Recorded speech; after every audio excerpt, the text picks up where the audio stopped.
I think we're going to go ahead and get started. This is our October AI4C, Artificial Intelligence for Clinicians, presented by the Mass General Brigham Data Science Office. And today, we are fortunate to have Dr. Matthew Brown from the Radiological Sciences Department, University of California at Los Angeles, where he's going to talk about SimpleMind, an open source platform that he's built, and discuss how human-like thinking can get AI out of the lab and into patient care, something we're all very, very interested in doing. As you know, we have these every second Thursday of the month from September to May, and we've got a great slate of speakers. I'm showing just the September through December. We had Michael Rosenthal previously, and we have our own Bernardo Bizzo, and then Robin Ball, who's at Jackson Labs, will be in December, and then we'll start the January through May series. Those of you returning know that you can view past recordings at the link there, and Carrie Ann has also put the link in the chat.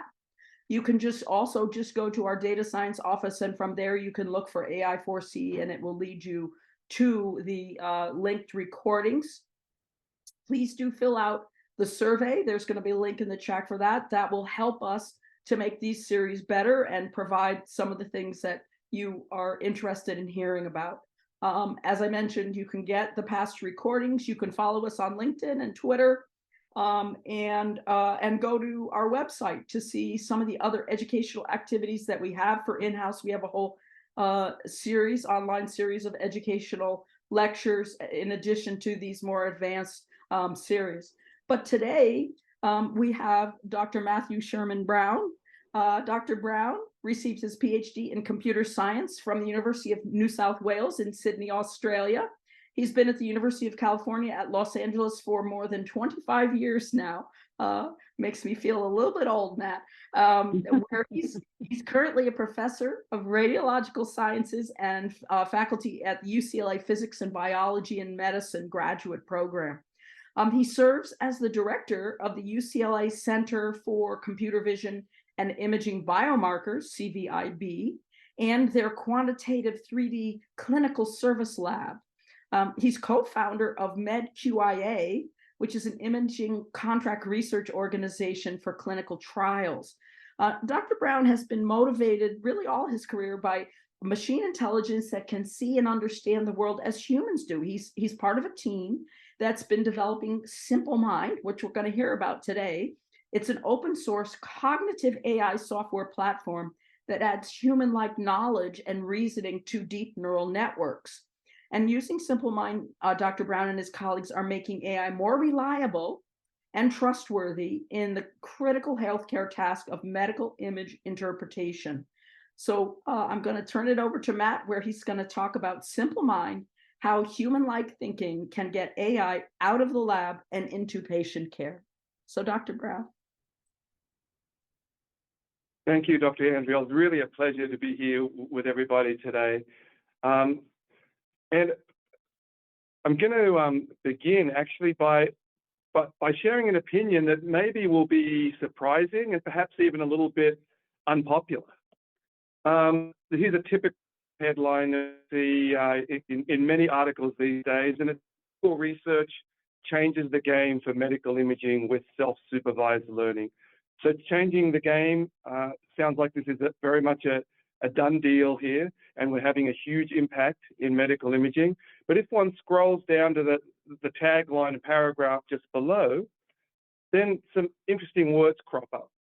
It says that deep learning shows a lot of promise, and then further on faces a serious barrier. So one is left wondering, have we actually changed the game, or do we in fact at the stage where we have promise, but there's serious barriers ahead of us? And so to probe this a little further, let's look at the absolute simplest of metrics. And given that we're talking about an AI healthcare revolution, and this is meant to be revolutionary for the last decade, if we look at a plot of life expectancy in the US starting 2000 and running up to 2020, there's been sort of a modest here, certainly tailing off.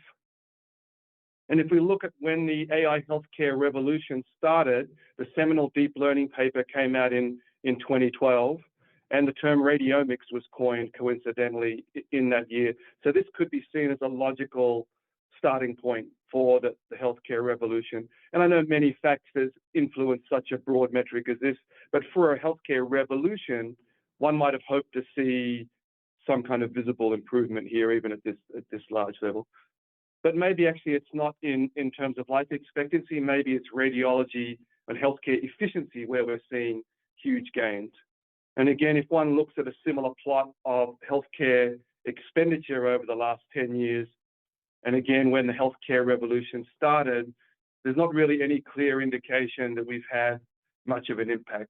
So I would like to suggest that the AI in routine patient care has been a little bit underwhelming, and that an impact in routine patient care, and I'm talking about routine, is the exception rather than the rule when it comes to AI. So one's forced to ask the question why.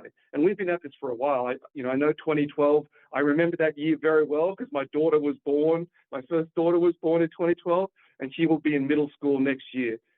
10 years is an awful long time for a fast-moving field industry like we're in. And so why, after all this time, haven't we seen more of an impact? Healthcare is one of the first things that people thought that AI was going to change. And there's many reasons again here, but I'm going to boil it down to just one. At the end of the day, AI is not trustworthy. And in the most course, it's most of the time, every once in a while, a dumb mistake. And so these kind of dumb mistakes, they don't happen very often, and they're not very critical if you are selecting a movie for someone to watch, or if you are, tagging a face. That doesn't really matter quite so much. But as I think about other critical tasks like medicine, I think driving a car could be considered a critical task. And, I think about this kind of vision for autonomous vehicles a lot. I'm in LA, I'm stuck on the 405 or the 10 most days. So when I think about autonomous vehicles, this is the fantasy I have in my mind, where I have no steering wheel, I'm sitting back, talking to someone or watching a movie. But the reality for autonomous vehicles right now is something more like this, where, yes, it can drive itself, but we're sitting there like this, poised to go and intervene if it's a mistake. And this is much more like a reality in this kind of critical task. And I think it's reasonable to be a little bit concerned about these kind of things. And I'm not kidding when I show this. When I actually Googled autonomous vehicles, when I was originally putting this slide deck together, this is what popped up on my page. So I think that we are right to be a little skeptical of AI in these kind of critical situations. So what's the equivalent of driving like this when it comes to radiology? The way we typically release AI now in radiology, and the way that the FDA is most comfortable in approving it, looks like this. This is the radiologist's work list where they see the cases that they have in their queue. AI appears like this, an AI status bar that flags cases that are positive, meaning it thinks that you should pay attention to, and it brings them to the top of the work list. Some benefits to this, and the optimistic way of looking at this is AI is very useful here. It's bringing cases that might be important to the top of your work list where you can take action immediately. If I put now a little bit more of a pessimistic spin on this as someone that would like to see things get better, I could phrase this message as these cases may be positive or may not. They could be a false positive. Now go read it yourself. And that's a little bit, in my mind, underwhelming for the high hopes that we have for AI. And so just to probe just a little deeper on why it's untrustworthy, we do see these unexpected and unexplained errors in the real world mixed in with overall very good performance. And that comes about through things like data shift. Inputs are different from the training data, because in medical AI,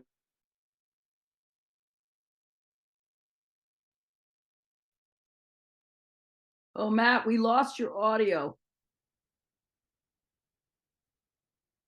Matt, we lost your audio. Can you hear us? Uh-oh.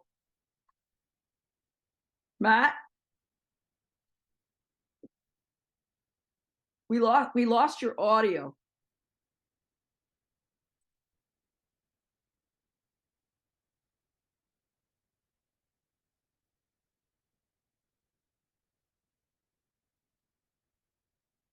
Can't hear you. Oh, rats. Matt?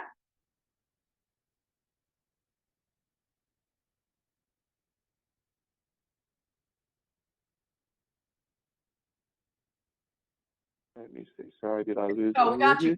Yeah, I can hear you Oh. now. Oh, okay. How many slides should I go back, Kathy? Sorry. Let me just back up and just let me know.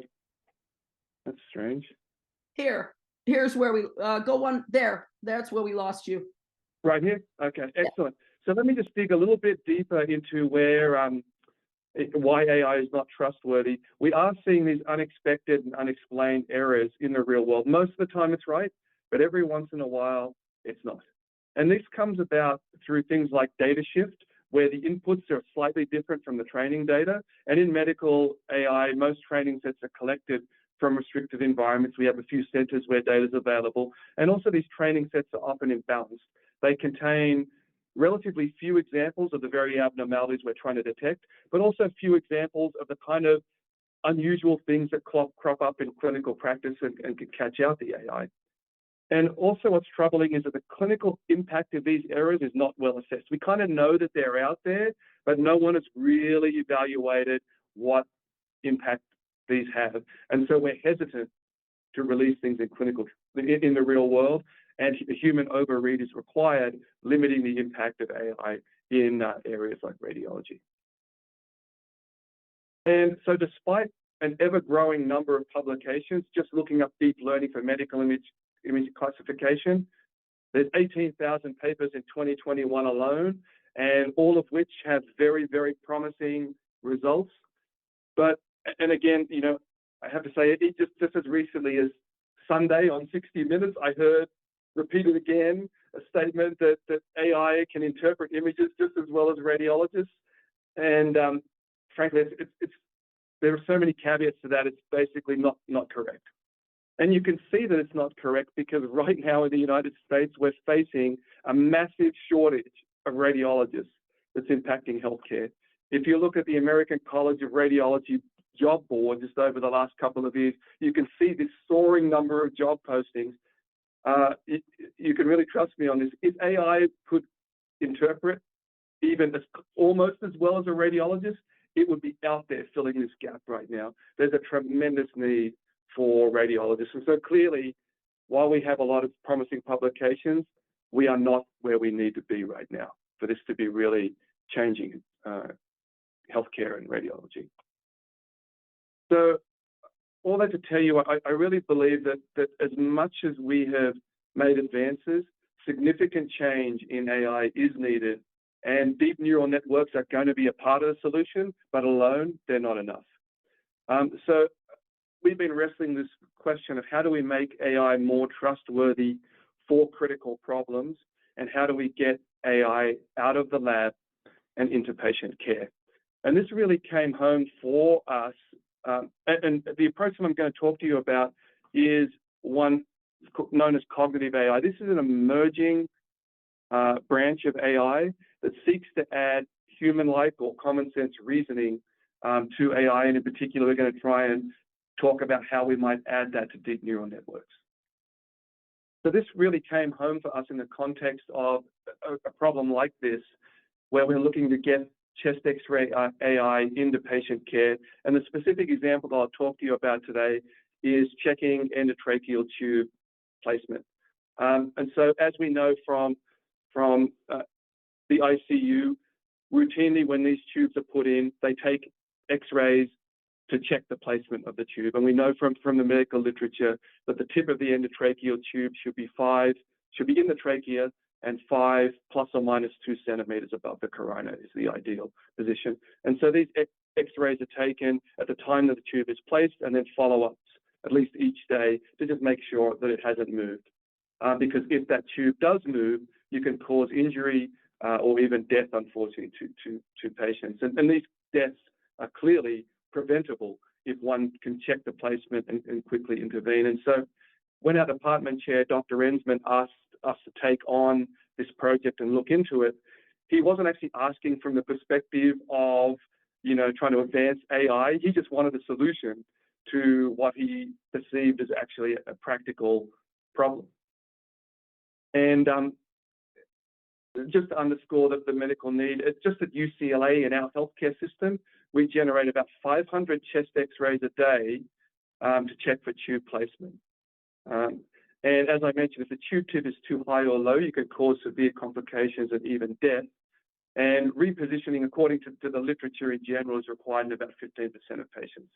And so what was interesting to me, I always assumed that this goes to the radiologist, and indeed it does, and they do a read, but actually, you've got to move this thing so quickly, it needs to be adjusted within minutes. So what happens is, in the ICU, the x-ray's taken, the ICU physician's pushing a laptop around on a cart, they quickly pull up the x-ray from PACS, take a quick look themselves, and then decide whether to move that tube or not within 5 minutes at the bedside.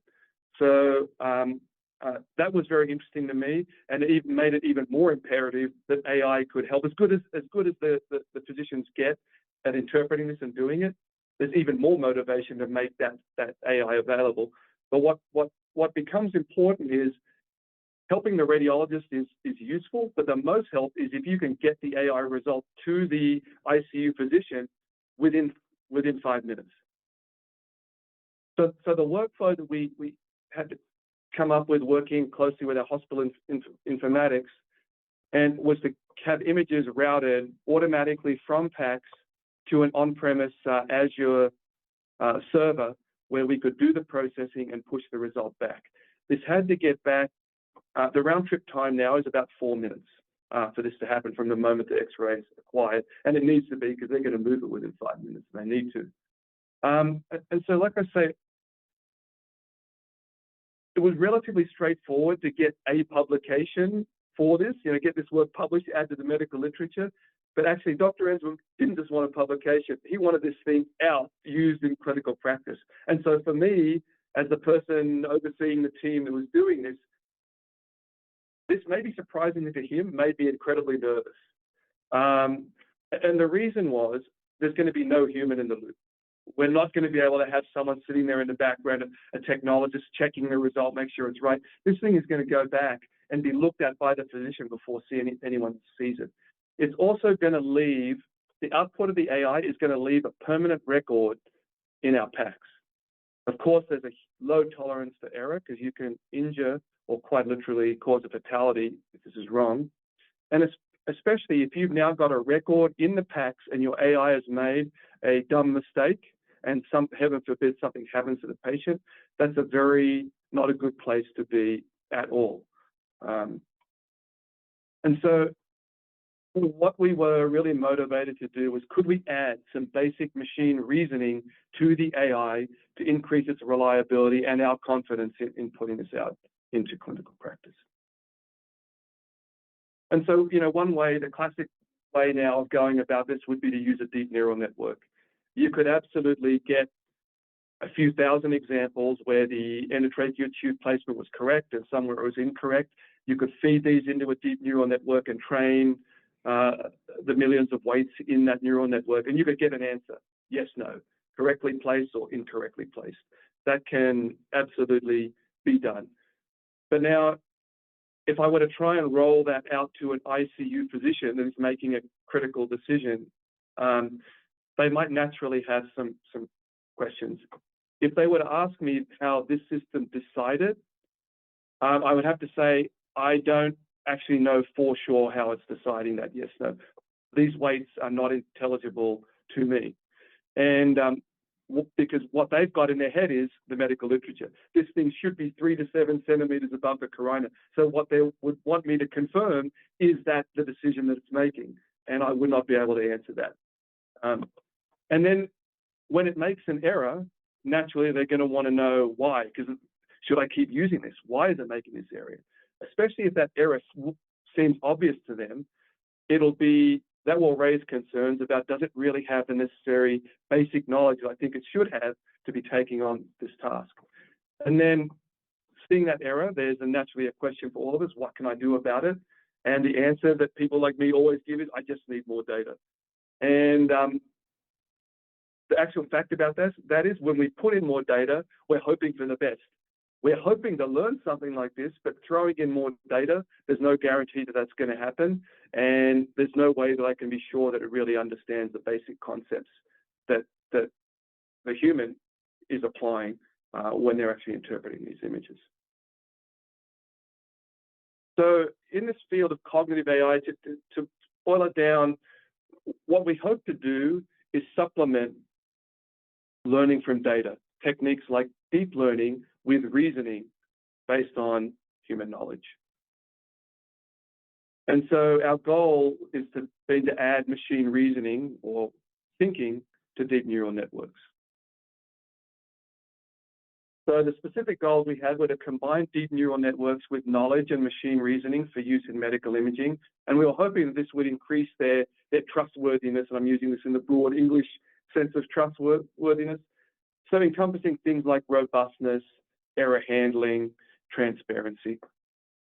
And specifically, we were applying this, and we'll talk about this particular application of checking endotracheal tube placement on chest x-rays. And we wanted to evaluate its usefulness in real-world clinical practice. And as Dr. Andrew mentioned, this source code is available on GitLab.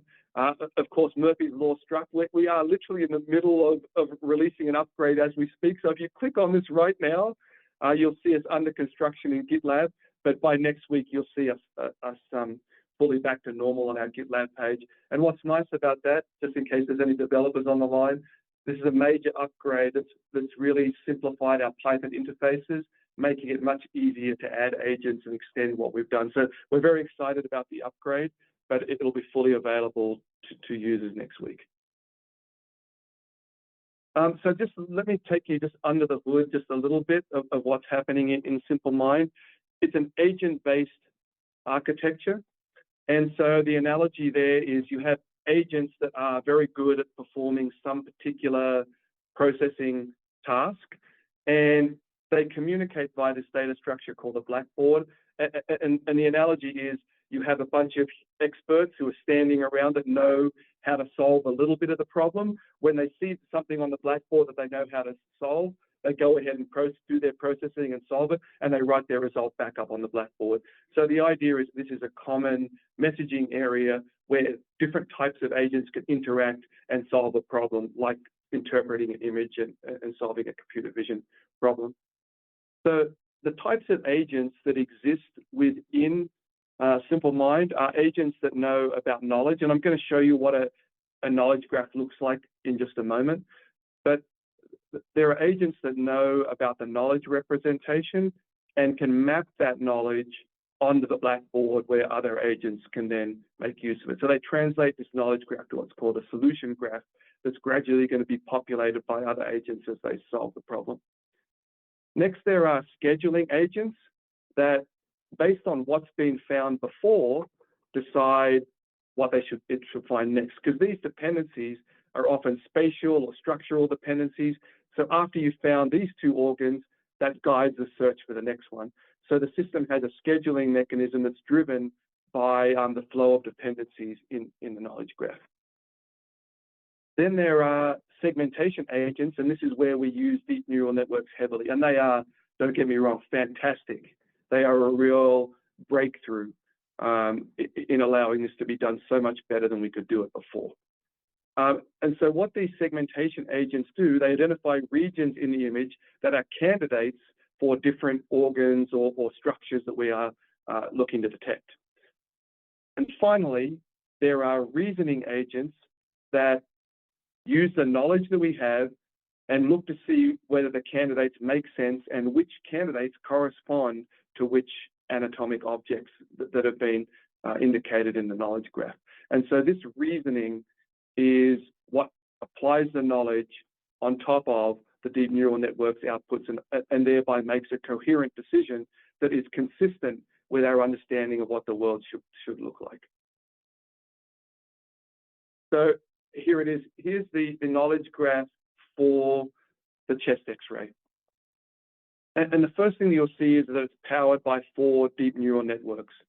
One that finds the carina, one that finds the trachea, and 2 that find the endotracheal tube, and that we then ensemble to get an initial prediction for the endotracheal tube. Now, as I've been mentioning, the ICU physician knows that the endotracheal tube correct position, or safe zone as we call it in the knowledge graph, is within the trachea and 5 ± 2 centimeters above the carina. So now, rather than trying to have our AI infer this or learn it indirectly through all of its weights, now we just tell the system what we want it to know.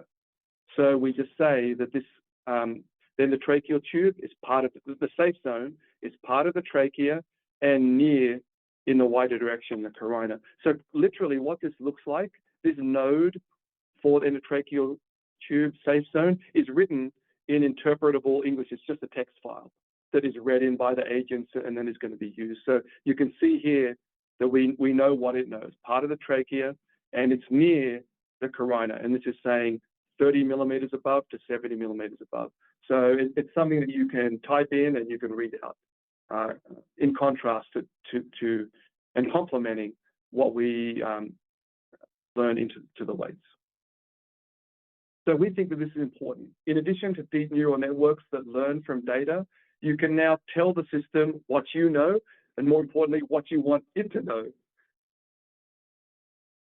So now we can also take advantage of knowledge in another way. So we attempt to directly find the carina using deep learning, but also we know that the carina should be at the base of the trachea, what we call, using the vocabulary available here, the inferior tip, meaning just at the bottom of the trachea. That's where the carina should be. So again, without even thinking about it, when we as a human being look at a chest X-ray, we don't have a suspicion that the carina's over here. If something looked like the carina over here, we would know that can't be the case. It has to be at the base of the trachea. So this is really, really basic common sense knowledge. But at least what's important here is now the AI has the potential to know when it's wrong. If this neural network puts it up a position that's out here, that can't be right. We avoid what is clearly not a subtle mistake. I'm simply ruling out here the dumb mistake, the kind of mistake that I do not want pushed back into my PACS archive and used to make an incorrect decision for the patient. So this knowing when it's wrong or what it's thinking can't be right, I think is going to be vital for AI to operate safely in the real world. And our experience has been that just a little bit of common sense knowledge can be very, very impactful for these systems that inherently build on top of very powerful deep learning architectures.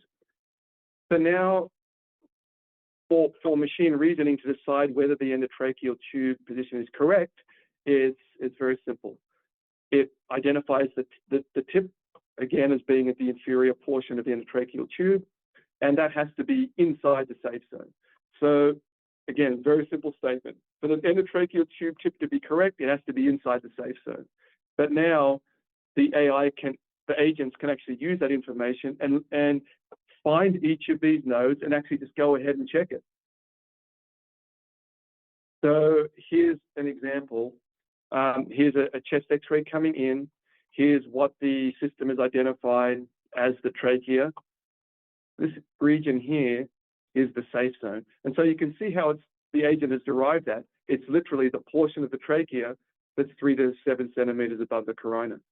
And here's where it's found the tip of the endotracheal tube. And as you can see, it's inside.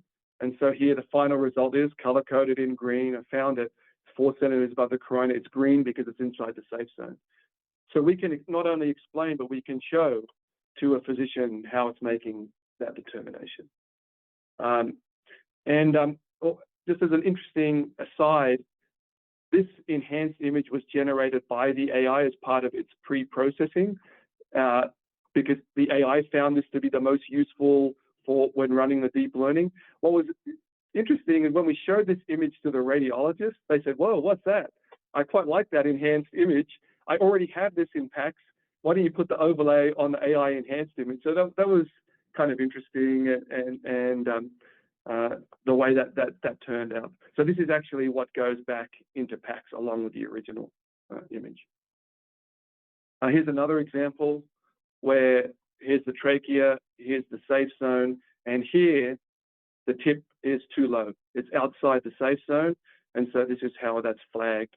It gives a position alert and a measurement that it thinks it's about 1.4 centimeters below the corona. And just one more example. Here's the safe zone, and here it's too high. So some of the benefits of adding this simple reasoning through cognitive AI on top of the deep neural networks: the knowledge base directly describes when a tube is misplaced rather than attempting to learn misplacement of the tip indirectly from a relatively few available examples of misplaced tubes. They don't happen as often as correctly placed, of course. We have explainability of how the AI determines that the tube is misplaced, which increased physician confidence. And quite honestly, to me, it increased my confidence, which was the most important in my mind, to try and get this thing out in the clinical practice. But we did find that they were more willing to adopt the technology. And we found that the performance and reliability were increased by cross-checking against anatomic landmarks. And so this has enabled us to take some steps forward in getting this used in clinical practice where an error can be fatal. So when we evaluated, we trained the deep neural networks on about 1,400 annotated cases. And even before we did the experimental work, we perhaps unusually for AI researchers, before we did the experiments, we had an idea of what our targets were. We knew that and the negative predictive value we knew had to be very high, because a negative means I'm not giving an alert. The AI thinks it's in the right place. The worst thing that the AI could do is say, this looks like it's in the right place when it is not. So the negative predictive value needs to be very high. The positive predictive value, you probably want to err on the side of overcalling. And so we set our target to be at least 30%, meaning at least, you don't get very many alerts, but we felt that at least 1 out of 3 better be real. We're going to allow ourselves to err on the side of overcalling, but we don't want to go wild. So we thought 1 in 3 might be tolerable as far as a positive predictive value. So these were our pre-specified targets. When we used our data that we in the lab, we had 285 test cases, and we got a positive predictive value of 42% and a negative predictive value of 99%. So we did meet our pre-specified thresholds. And so this allowed us to move out of the lab and deploy it in the actual clinical PACS workflow.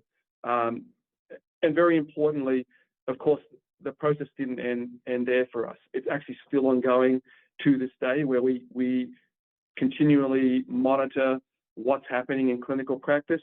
But at the time when we first wrote up our clinical results, we got the next 200 cases actually in clinical practice. And what was interesting, we had exactly the same positive predictive value, and the negative predictive value was pretty close at 98% as well. And so this, even here, I would say this is certainly in the ballpark of where we want to be, but I would like to see both of these numbers get pushed up. This is such a critical task that this should be 99.5% plus in my mind. But certainly we feel that we are in the ballpark, and certainly we have a very, very solid result with which to continue our clinical evaluation and improvement. So actually, this was actually the first case where we saw an alert in real-world clinical practice. So this was back in July of 2021. You can imagine this case caught our attention because we were quietly monitoring in the background. And so this is the first time it threw an alert. And it detected a misplaced endotracheal tube with the tip being too low. So in the background, our product team is monitoring cases. And so we pulled up the next chest X-ray, which was available to us, which was the next morning, taken at 7:30. And this is the same patient. They just tilted a little bit. It is pretty challenging in the ICU. The image is very variable, but this is the same patient. And you can see that indeed they have retracted the tube, and now the AI is detecting this as being correctly placed. So as part of this ongoing monitoring, we also did a physician survey that asked some questions based on the correctness and whether they thought the messages and the overlays were helpful to them. And so that they were pretty positive about this, a median of 4 in their responses. And then for usefulness and satisfaction, I think this made a lot of sense to me. We would hope it would increase their confidence. And so things like effective and working the way that they want it to work, they were pretty positive. But actually, this is nuanced. When it comes to being productive, they can read these things fast. So now we are actually giving them an extra image to look at. So while they like it overall, almost by definition, it doesn't necessarily make you more productive. You've got one more thing to look at, and you're still going to look at the X-ray. So I think we also need to be very thoughtful as we hope AI takes more of a foothold, really understanding how it works, and the way it's impacting our physicians, I think, is important. And so we took a first stab at that by also surveying as well as just looking at performance metrics. So SimpleMind is general purpose. I showed you an example for the in a specific chest X-ray problem, but we built the framework to be generally applicable. And so the knowledge, of course, is now not implicit in code, because the other alternative to using deep neural networks is you have a data scientist that hard codes some rule buried deep in their Python or C++ code that someone might have told them about it, they coded it in there. The next person that's maintaining that code after that student or whoever the engineer graduates and moves on, it's not clear what that is. And most importantly, the physician can't see that kind of knowledge and know what's going on under the hood.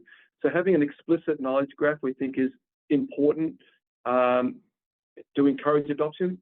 And so that one day, my hope is that physicians will be able to interact with such a knowledge graph directly. They'll be able to see what it knows, and if they don't like it, they'll update the knowledge graph to say, look, I want that safe zone to be more strict or more loose. I don't mind if it's within 1 centimeter of the corona. I'm going to change the knowledge graph, just like I would tell a resident, I think you're overcalling, this is what I want you to do. You can now tell the AI that you're interacting with. That's my hope, and we hope this is a small step towards that. But the other thing about having an explicit knowledge graph is you can easily create other knowledge graphs for other applications. And so we built knowledge graphs for things like recognizing the kidneys in CT. In our clinical service, we do a lot of volumetrics for transplants and other things, and using the current commercial software that you've got a human in the loop that's editing stuff.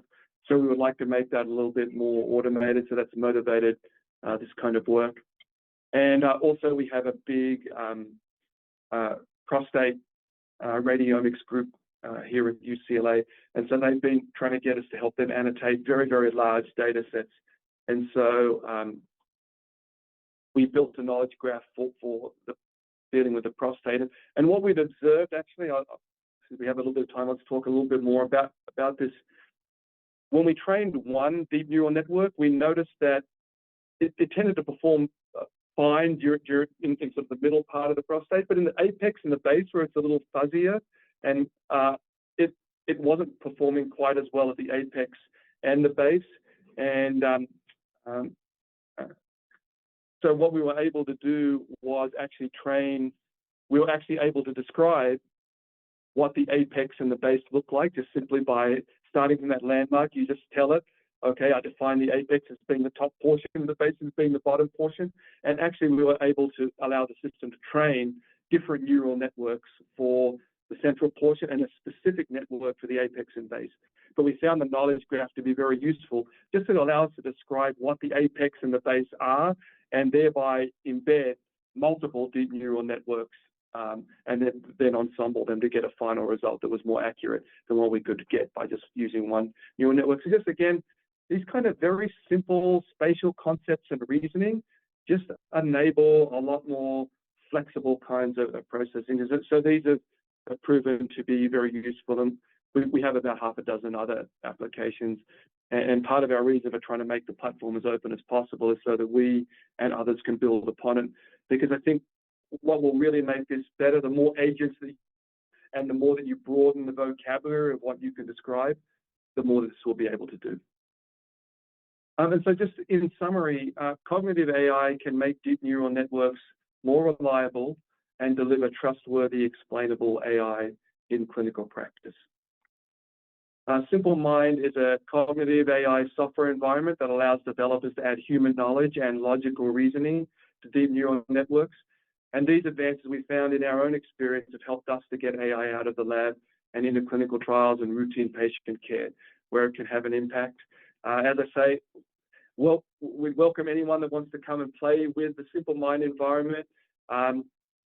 We'll have a brand new version up and running for you probably by about the middle of next week. But please do, just don't hesitate to shoot me an email if you're interested in it. I'd be happy to, with the team, just help get you going if you want to play with it. Thanks, Kathy, and happy to take any questions or comments.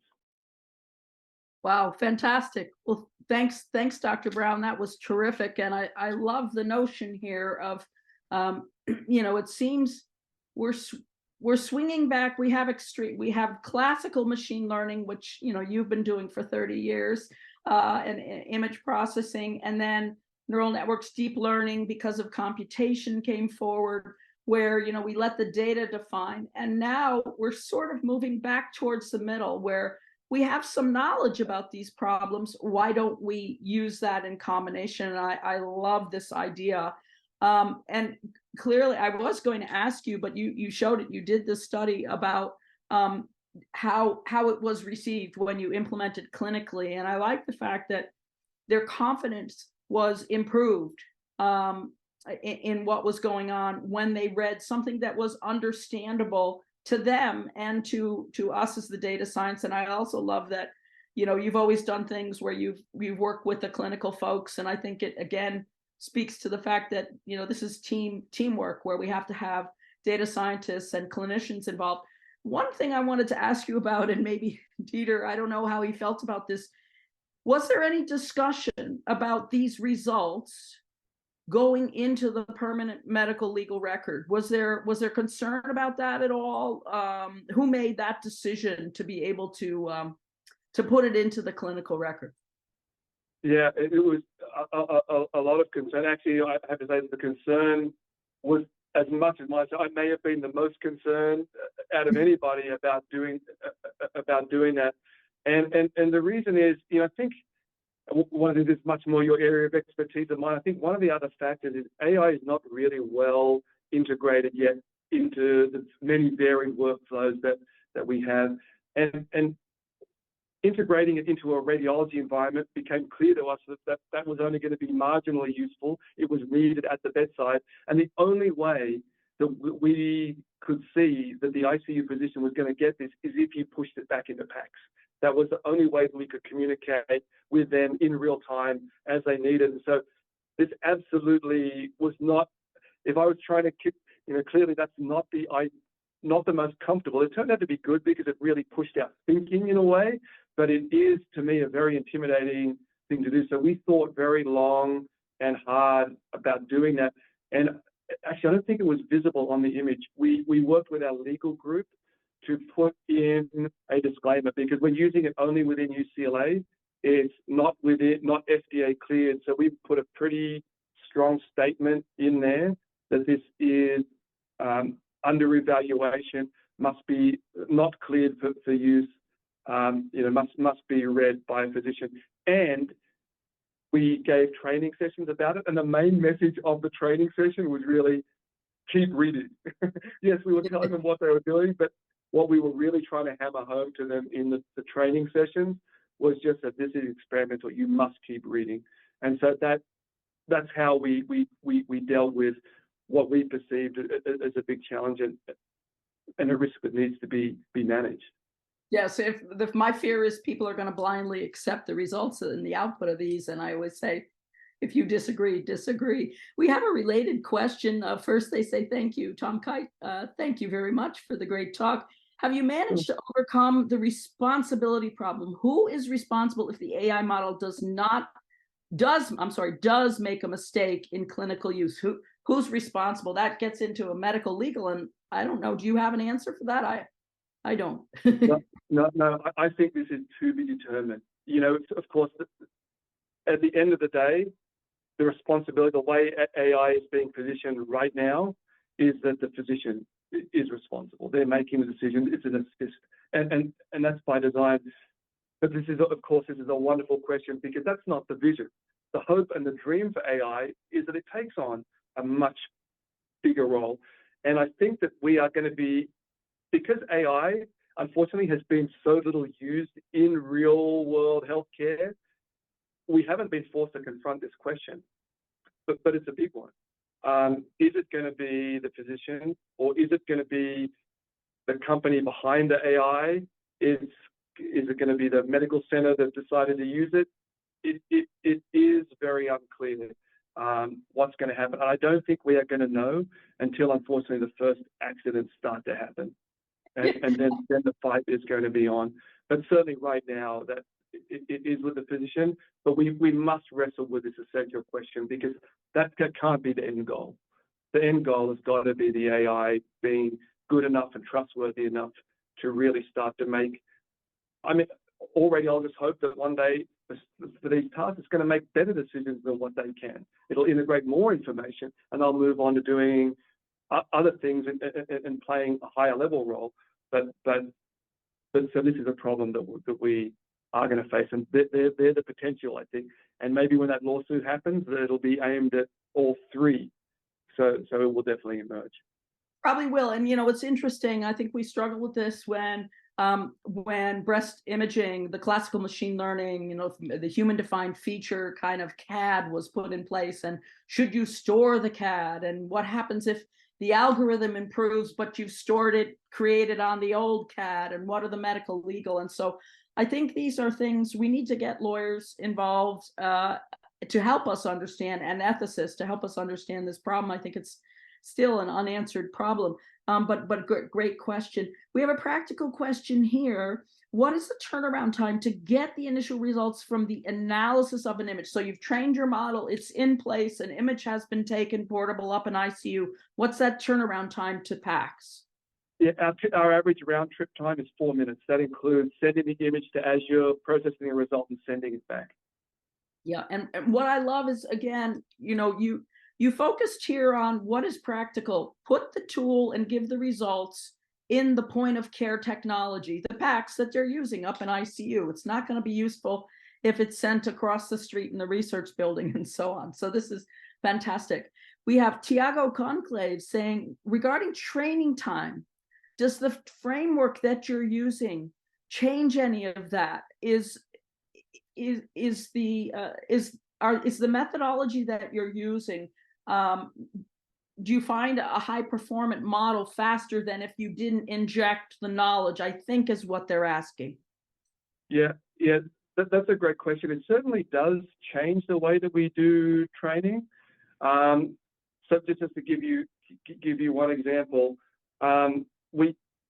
because you've got spatial reasoning happening, when you're finding a structure and you know it should be located here relative one to another, before feeding in the neural network, the system will automatically crop down the image and search in the right place for that organ. And so even when we're training, we use the prior nodes and do that cropping and pre-process the image so that it's now focused and we think easier tasks. So I think from that perspective, we are potentially making the training easier. But again, we've never directly tried to evaluate that.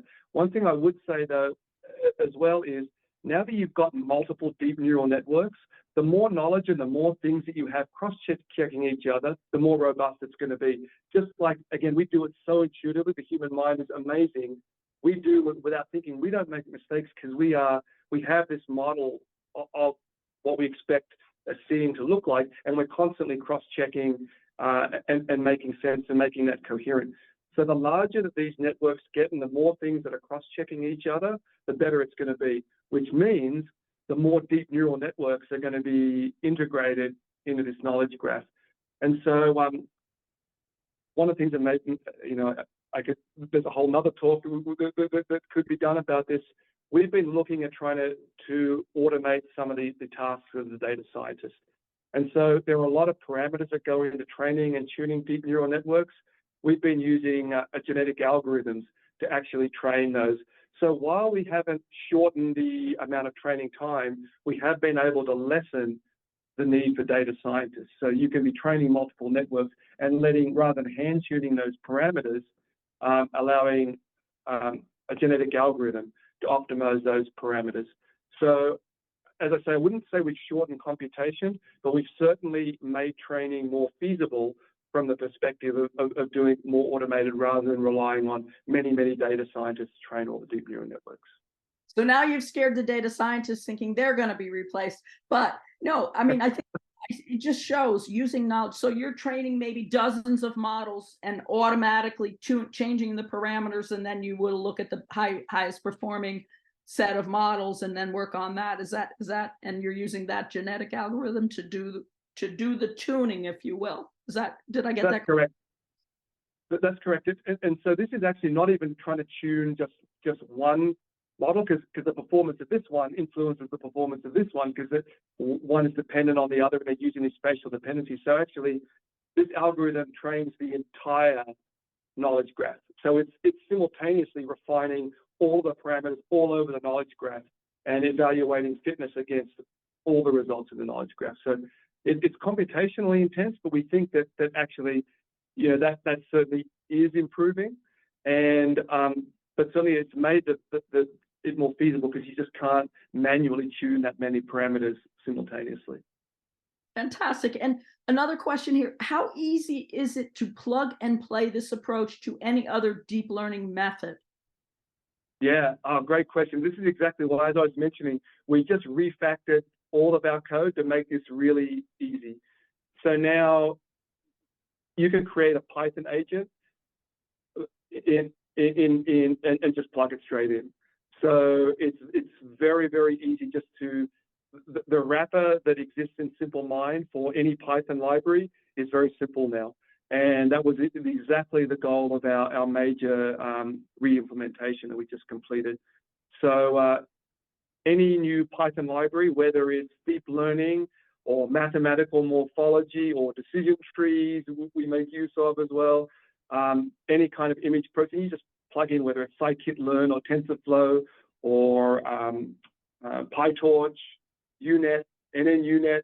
We actually have agents that wrap all of those, and they're very easy to build because that's such a moving field, right? Every week there's a new library that one would want to integrate. And so we think we've made that very easy. But if you would like to play with it, please do email me. I'd be really happy to talk with you about the specific example you have in mind. Well, I think you're going to be getting a bunch of emails because people are saying you're amazing. We'll check it out for sure. And one other question: you queried the intensivists, the clinicians up in the ICU. Did you query the radiologists to see what their thoughts were about this, using this tool in place of them, in a sense? I don't mean to be rude, but do they have concerns? Not at all. Not at all. They really like it. So actually, that physician survey was about half radiologists, our acute care imaging team, and half ICU physicians. I should have mentioned that to you. And so, right from the word go, we've had this multidisciplinary team that's been meeting and discussing this project. So they've been on board as stakeholders from the very beginning, and they still meet and talk about this. And I only showed the endotracheal tube, but actually, the biggest feedback from the radiologists has been, I want the CBC, and I want this, and I want that included, because the reality, and this is a particularly good implementation, they get swamped with 500 chest x-rays a day. What I'm told is by our department finance office, what comes back as the reading fee is about $5 to read a chest x-ray. this is an enormous burden. If they could take this off the table, they would gladly get rid of it. And not every problem is probably like that, but this one is like that. So we have had only desire for us to move faster on the technology from the radiologist side.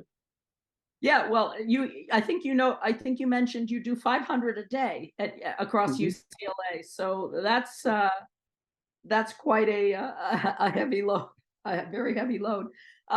Fantastic. I think you will be getting some questions about this, and I too saw 60 Minutes with Jeffrey Hinton. Still, he said stop training radiologists, about 8 years ago, and here we are still going. And he kind of said it again. I think he's not really worked with medical images and doesn't really understand all the nuances about it.